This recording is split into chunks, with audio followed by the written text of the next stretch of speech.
Boa tarde, amigos. Eu, de vez em quando, tenho problema com minha produção. E minha produção disse que vinha para cá oftalmologista. E vem uma miss.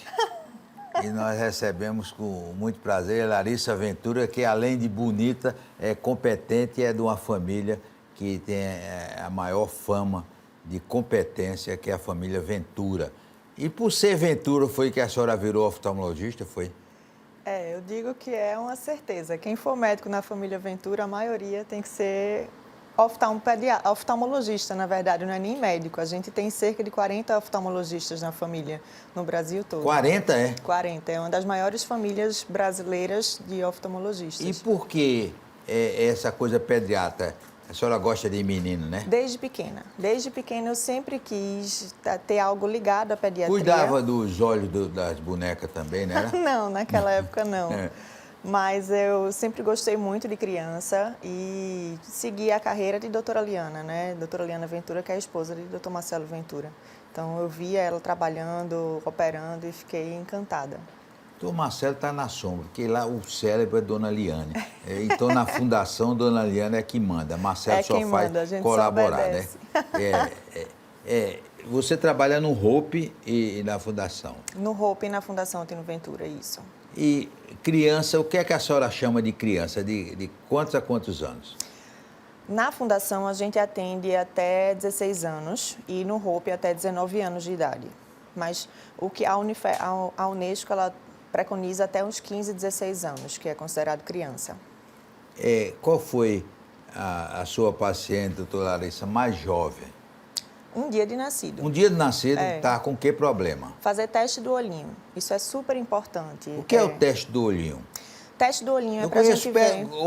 Teste do pezinho, tem do olhinho também? Tem do olhinho e é super importante, que pediatra também pode fazer, mas o pediatra ele vê mais o reflexo do olho, que é o reflexo vermelho, para ver se tem alguma alteração de cor. Normalmente eles encaminham para a gente quando tem alguma dúvida, mas é muito mais importante fazer com o oftalmopediatra porque a gente fica vendo a anatomia do olho. Então, ver se tem alguma alteração anatômica que pode prejudicar o desenvolvimento visual. Nesse caso, a gente pode encontrar catarata congênita, glaucoma, alguma alteração na retina. Crianças prematuras até 32 semanas de vida, nasceram antes de 32 semanas ou menos de 1,5 kg, elas têm mais propensão a desenvolver retinopatia da prematuridade. Então, tudo isso a gente encontra no teste do olhinho. Como é o nome dessa doença? Retinopatia da prematuridade. É muito fácil decorar isso, né? É comum isso. Não é tão comum, é comum na prematuridade. Então, crianças que nascem com menos de 32 semanas ou com menos de 1,5 kg que ficam na UTI com o oxigênio, com o CPAPzinho, eles têm mais propensão a desenvolver essa retinopatia, que é a falta de vascularização na periferia da retina, porque é como se a retina ainda não tivesse tempo de ter sido formada. E tem caso, doutora, em que a criança já nasce sem visão, vai ser cega a vida toda? É muito difícil, mas tem. Por exemplo, nas crianças de microcefalia que a gente atendeu na época do boom da microcefalia, 7, 8 anos atrás, a gente via que a criança já nascia com alteração na região da mácula, que é onde a gente tem o desenvolvimento da visão, digamos. O raio de luz foca na mácula que passa para o nervo que vai ser processado no cérebro. Então, na mácula já tinha uma cicatriz. E essa cicatriz é que desenvolvia a baixa visão, mas aí a gente... com terapia, com prescrição de óculos e acompanhamento a cada 3 meses, a gente conseguiu dar um pouco mais de independência visual, né, para essa criança. Mas a gente tem crianças que nascem com o olho muito pequenininho, com alguma opacidade muito importante na córnea, que aí realmente a criança tem muita dificuldade de enxergar. E esse problema que eu não estou lembrado, tem um nome, né, que é um olho para um lado e outro para o outro. Estrabismo. Estrabismo. Isso. O estrabismo pode ser curado, se tratado a partir de que idade? Depende do estrabismo, porque a gente tem os estrabismos que são cirúrgicos e os estrabismos que a gente consegue resolver de forma clínica. Então, a criança que já nasce com estrabismo, a partir de 1 ano, mais ou menos, a gente já consegue operar. Isso vai depender da causa desse estrabismo também. Então, alguns adultos que desenvolvem o estrabismo é muito por alteração de glicemia ou que mexe com o nervo, né? E aí, resolvendo o caso da glicemia, com 6 meses o estrabismo volta ao normal. Em criança, existem os estrabismos que podem se resolver com óculos, que são os estrabismos acomodativos, que é só a gente colocar o óculos e a criança resolve, não precisa de cirurgia. Os parcialmente acomodativos, que resolvem uma parte com óculos, a gente tem que operar o que resta do estrabismo usando óculos. E os que não são acomodativos, que são aqueles estrabismos que são cirúrgicos. O que é que a senhora gosta mais? É consultório ou sala de cirurgia? Consultório. Sou apaixonada para atender as crianças e ver, e desenvolver, e a gente melhorar a visão dessas crianças. É mágico. E como é que elas lhe chamam de tia? Tia. De Tia, tia, Lari. né? É. É. E você acompanha elas, o crescimento delas? Sim, isso é importante também falar, João, o acompanhamento aqui na oftalmopediatria.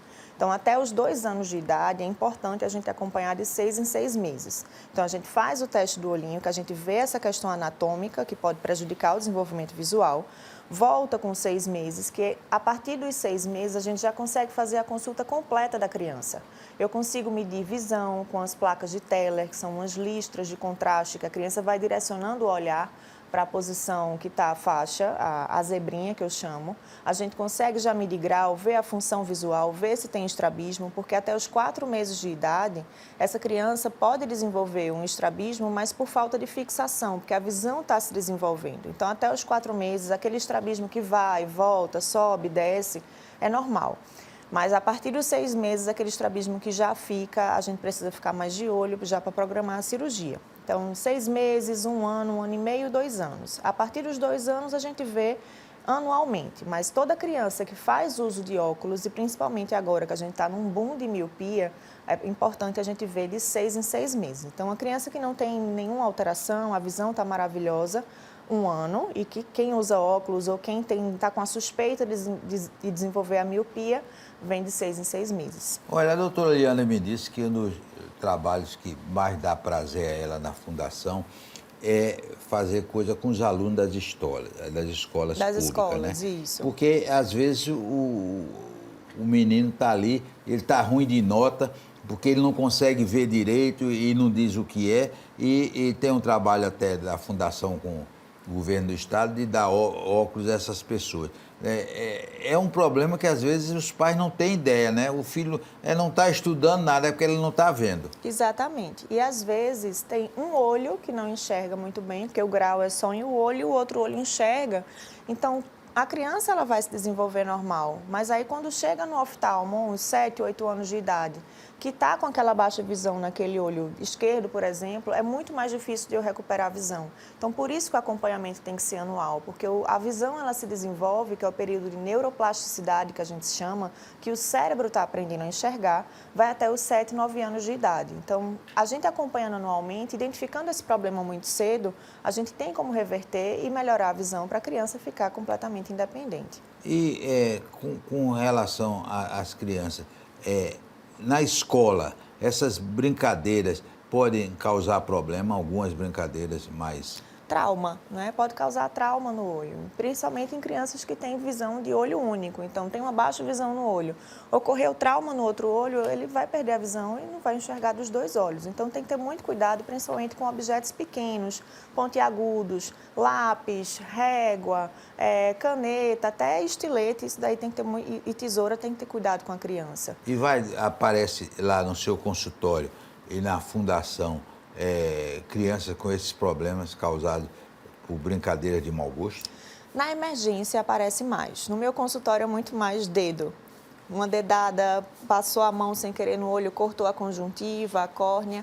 Mas essas questões de trauma são vistos mais na emergência, que tem que ser um caso que tem que ser resolvido logo. Porque parece que está na lista obrigatória dos pais levar a criança para o pediatra, mas nem sempre levam para oftalmo. Nem sempre levam para o Qual é o oftalmo. período ideal para ir? Anual. Anual. Se não tiver nenhum problema. E como eu falei, se usar óculos ou tiver alguma suspeita já de miopia, uma tendência à miopia, os pais míopes, o grau está pequeno na criança de hipermetropia, porque toda criança tem que ser hipermétrope, isso é o normal da gente. Um adulto sem óculos, ele é um pouquinho hipermétrope. Mas a gente vê... O que é hipermétrope? Hipermetropia é um grau positivo que, dependendo do valor, se for muito alto, a gente não consegue ver para perto. Miopia a gente não consegue ver para longe. A imagem, ela foca atrás da retina, antes da retina, desculpa, na miopia. E na hipermetropia foca atrás da retina. Então, e o astigmatismo, que é outro tipo de grau, são 3 graus, é o que deixa a visão um pouco desfocada, que é pela irregularidade na córnea. Então, tudo isso é corrigido com óculos. Olha, tem umas meninas que querem imitar a mãe em tudo. E tem umas menininhas que querem fazer maquiagem. Pode correr um risco com isso, né? Pode. A maquiagem, se não for bem cuidada ou se não for hipoalergênica para as crianças, podem causar alergia, pode causar irritação no olho, pode causar essa lesão na córnea, porque se cair algum glitter ou passando um rímel, por exemplo, pode machucar a córnea e aí pode ter risco de infecção. Então, tem que ter muito cuidado. E levar a criança para a praia e para a piscina também, requer cuidado, doutora? Sim, principalmente para as crianças alérgicas. A gente sabe que criança, eu mesmo, quando era pequena, na piscina ficava de olho aberto, mas a piscina tem muito micro-organismo, então sempre que for para a piscina... Era trelosa, né? Era de olho aberto, né? De olho aberto. Trelosa.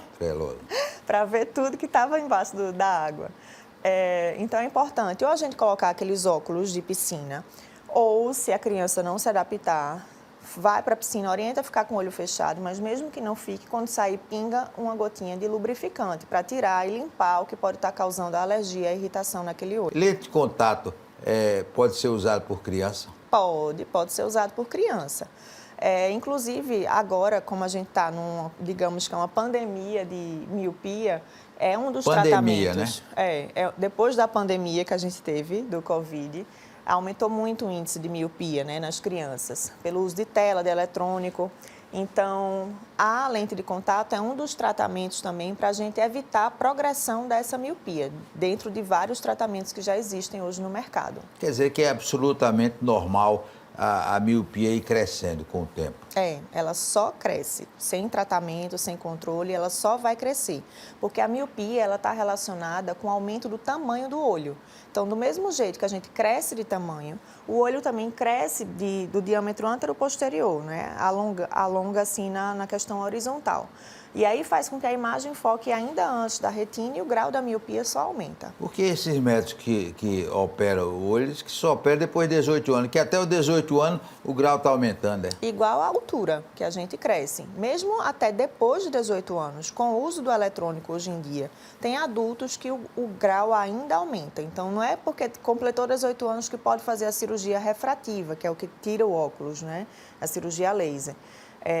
Mas se progredir, não posso operar. Então, para operar de refrativa, eu tenho que passar pelo menos 6 meses a 1 ano sem o grau progredir. Depois do intervalo, nós vamos continuar conversando com a doutora Larissa Ventura, oftalmopediatra.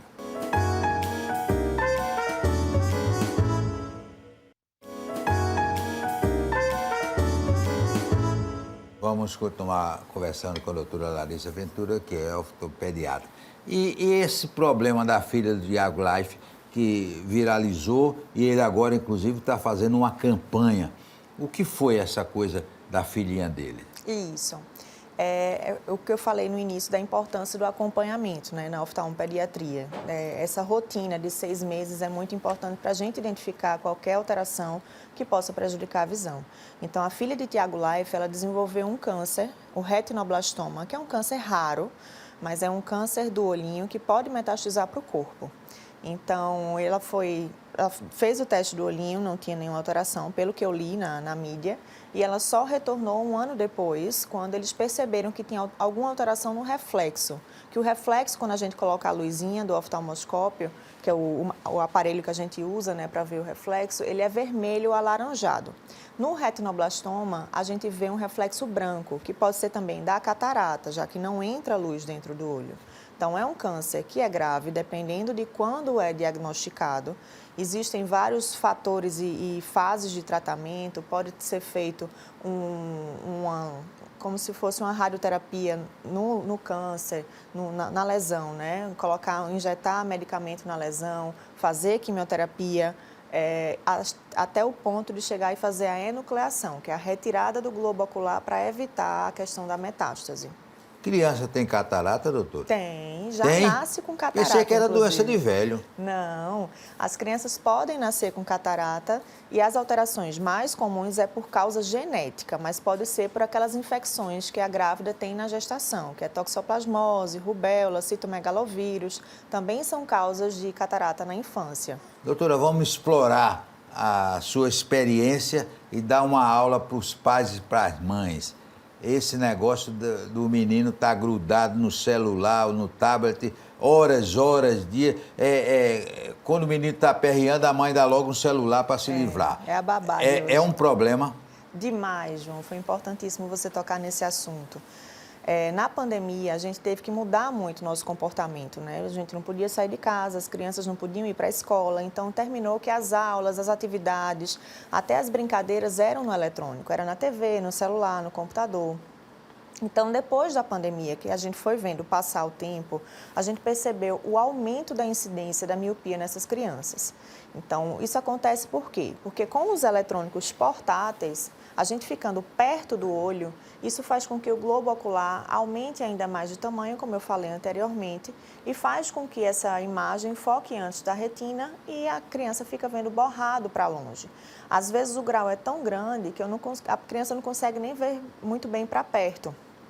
Então, foram feitos vários estudos por causa desse aumento da incidência, que começou a gente ver tratamentos de controle dessa miopia. Então, quando a gente sabe que tem pai e mãe míope já, a história familiar positiva para a miopia, com graus normalmente maiores do que 3, a parte genética é muito importante. Então, 2 pais que têm miopia já aumentam em 7 vezes a incidência dessa criança ter miopia, comparada às outras crianças da mesma idade. E qual é o tempo ideal para a criança estar na frente do tablet ou do computador? Até 2 anos de idade não pode de jeito nenhum nenhuma tela. Não é nem muito por questão ocular, não é? É mais pela questão do comportamento. Eu sempre dou uma aula que a gente diz que existe hoje o autismo visual. Não é o diagnóstico do autismo, mas é um comportamento semelhante a crianças que têm autismo, que a criança fica com limitação de tolerância, mais ansiosa, fica com comportamentos mais agressivos também, no caso dos adolescentes. Então, tem que ter muito cuidado também na questão comportamental. São muito mais imediatistas. Então, até 2 anos, 0 tela, para estimular a questão da criatividade nessas crianças. Até 5 anos de idade, 1 hora por dia. Depois de 5 anos, 2 horas por dia. Isso é preconizado pela Sociedade Brasileira de Pediatria. É difícil de se obedecer, Difícil demais. Aí o que é que eu explico para os pais na consulta? Que eu sei que isso é impossível, né? Mas pelo menos afastar a tela. Porque o problema, depois que passa os 2 anos, né, é muito que vai mexer mais na questão visual, é a distância. Então, tem que estar numa distância maior do que 30 centímetros do olho. Quanto mais perto, mais vai alongar o olho. Então, deixa o bracinho esticado. É importante também atividades ao ar livre. Essas atividades ao ar livre fazem com que produzam uma substância chamada dopamina no olhinho, que deixa o tecido do olho mais firme. E aí faz com que o globo ocular não aumente de tamanho. Esse é o fator mais protetivo para a miopia aparecer o mais tarde possível. Então, se já tem miopia, evita a distância. E até antes mesmo, se os pais forem míopes, deixa uma distância maior do que 30 centímetros. Se não tem, o máximo de atividades ao ar livre que puder. Doutor Larissa, qual foi o caso que lhe deu maior satisfação pessoal, maior alegria? Em relação à miopia ou A criança a tia Larissa cuidou. É muito legal a questão da ambliopia. A ambliopia é o que a gente considera como olho preguiçoso. Quando aquele olho não está conseguindo enxergar e não tem nenhuma alteração anatômica que possa causar essa dificuldade visual. É muito por grau, sabe? Aquele exemplo que eu dei. Uma criança que um olho não enxerga por algum grau elevado que a criança não identificou porque o outro olho enxerga bem. Então, nesses casos, a gente pode fazer óculos para corrigir esse grau, essa ametropia, que a gente chama, e tampão. E aí a criança, você vê a evolução dessa criança e chega à visão do 100%. Eu tinha uma criança que era 20/200, era uma visão muito ruim para longe. Já é quase considerada uma cegueira. de pós-catarata, uma cirurgia de catarata congênita, e ela chegou no 20/20, que é o 100% de visão. Então, isso dá uma alegria tão grande para a gente, é um reconhecimento tão grande também. A cirurgia é feita com anestesia local, é? Não, na criança tem que ser com anestesia geral, porque precisa da ajuda, né, do paciente, ele precisa ficar quietinho. A criança não vai ter esse controle, ela não vai entender o que está acontecendo, então tem que ser com anestesia geral. Olha, Gilberto Freire costumava dizer que nunca usou óculos na vida porque um olho dele era para longe e outro para perto. Existe isso? Existe, mas se a gente identificar esse problema até os 7 anos de idade, eu consigo passar no mesmo óculos o olho para longe e um olho para perto por causa daquela questão da neuroplasticidade. E o daltonismo? O daltonismo, a gente não tem um tratamento. Esses óculos que são filtros, né, vão melhorar um pouco as nuances das cores, mas isso não vai limitar em nada a vida da criança. São aquelas crianças que não conseguem distinguir principalmente o verde, o vermelho, o azul. Algumas crianças elas conseguem distinguir, mas, por exemplo, o verde petróleo, o azul petróleo, essas cores elas não conseguem ver muito bem. É só a gente orientar nas escolas as provas de geografia, prova de arte, por exemplo, para ter a ajuda da professora do lado, mas ele vai ser o que quiser. Eu tenho vários amigos médicos que são daltonistas, daltônicos, na verdade. Mas dirige? Dirige, não vai levar opera. pau no exame, vai levar pau no exame. Não Quando pode. mostrar as luzes, ele não vai dizer. Sabe pela ordem. Ah, sabe pela ordem, são sabidos, né? É verdade. Mas porque o ideal era que não fizesse, que ele não está vendo ali o sinal, né? Mas aprende, né? A questão é essa, é educativa no daltonismo. É explicar que a cor de cima é o vermelho, o de baixo é o amarelo, e o do meio e o de baixo é verde, que ele consegue ficar bem. E olhos que lacrimejam muito? O lacrimejamento... Faz meleca, eu chamava meleca, eu não sei hoje como é o nome daquela... A gente chama secreção. Secreção, meleca é o mau gosto, né? Mas a secreção. Pode ser por alergia, principalmente nessa época que a gente está de primavera, né? Que tem pólen no ar, as crianças estão desenvolvendo muita alergia. Então, quando acorda, tem uma secreção maiorzinha no cantinho do olho, durante o dia fica lacrimejando. Em bebês que lacrimejam e têm secreção, bebês assim, recém-nascidos, pode ser por uma obstrução do canal lacrimal, que é porque a membraninha que fica em contato com o olho e o nariz, por isso que quando a gente chora, a gente também coriza, ela não rompeu na hora do parto. Então, a gente orienta umas massagens para fazer em casa, porque em 95% dos casos se resolve espontaneamente. Aí não precisa fazer uso de colírio antibiótico. Por que é que quem pega em alguns produtos começa a chorar? Cebola. Por que é que pegou em cebola começa a chorar? Por quê? É porque ele tem uma substância que quando a gente corta, essa substância sai, né, no ar, o cheiro. E aí incomoda porque é muito ácido a cebola. Inclusive criança, né? Em todo mundo. Se der cebola, for cortar cebola na frente do menino, vai dar certo que ele vai chorar, né? Exatamente. É preciso cuidado na escolha de colírio, porque tem muita gente, a senhora tem uns concorrentes fortes. Doutor Google. Todo mundo faz as coisas, doutor Google diz, não, use tal colírio X e tal. Isso pode criar problema, né, doutora? Pode. Tem muitos colírios nas farmácias que são vasoconstrictores, que é para deixar o olho claro. Normalmente ele tem um composto chamado nafasolina. Os colírios que têm esse composto não é indicado comprar, porque principalmente o efeito rebote vai ser muito maior. Tem que ser lubrificante mesmo, com carmelose, com ácido hialurônico, que vai dar conforto para o olho. Mas esses vasoconstrictores que são os mais baratinhos, não vale a pena, só vai causar mal para o seu olhinho. Cabe ao oftalmologista dizer qual é o colírio ideal para ser usado. Para cada caso é um caso, né? Cada caso é um caso. Agora, uma coisa que está muito na moda é o tal do olho seco. Olho seco. Criança tem olho seco? Tem também. Principalmente por causa dessa questão do eletrônico. Quanto mais ela fica no eletrônico, na TV, celular, tablet, ela vai diminuir o reflexo do piscar. Então, essa questão do eletrônico, como eu falei, que também causa o aumento da miopia, causa o olho seco.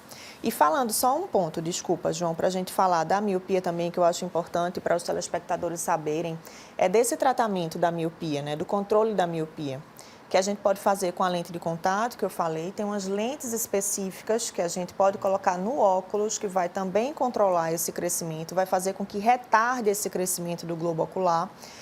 Colírios, tem um colírio específico que a gente pode fazer uso também, que vai atuar de forma química no tratamento. E hoje, no mercado, a gente tem até uns aparelhos também que nos ajudam a ver o controle dessa progressão. Lá no Hope, a gente tem o primeiro do Norte e Nordeste, inclusive, que faz com que a gente faça um gráfico de crescimento desse globo ocular e do grau desse paciente para ajudar a gente a escolher o tratamento certo para esse paciente. Então, toda criança que for míope, por favor, levem para um oftalmo pediatra para a gente identificar qual é o melhor tratamento para ele, para evitar a progressão. Porque a miopia, o pior, não é o uso do óculos, o óculos ser grosso. É que lá na frente, na vida adulta, pode causar muitas complicações, como descolamento de retina, glaucoma, catarata, alterações retinianas que vai fazer com que você não enxergue e isso não vai ter tratamento. Já viram que a doutora Larissa deu um show aqui e deu informações importantes para o tratamento dos olhos das crianças. Nós vamos dar aqui uns presentes. São os biscoitos da coisa. Obrigada. Mas não é para seu sobrinho, não, é para a senhora, para comer. Não dê para o seu sobrinho, não. E sobrinho tem um monte. E às vezes vai lá, não tem tempo de almoçar, aí tem essa bolsa térmica da Master Boy para só levar a comidinha para lá. Agora, as biscoitos e bolacha é para a senhora, é não é para mim, obrigada. seus sobrinhos, não, que vão lá no consultório. Nós queremos agradecer a doutora Larissa por esse show que ela nos deu aqui e, com certeza, como eu já disse, é mais uma grande aventura a fazer sucesso. São 40, é o mundo todo, aventura. São 40 oftalmologistas. Um forte abraço e até amanhã, se Deus quiser.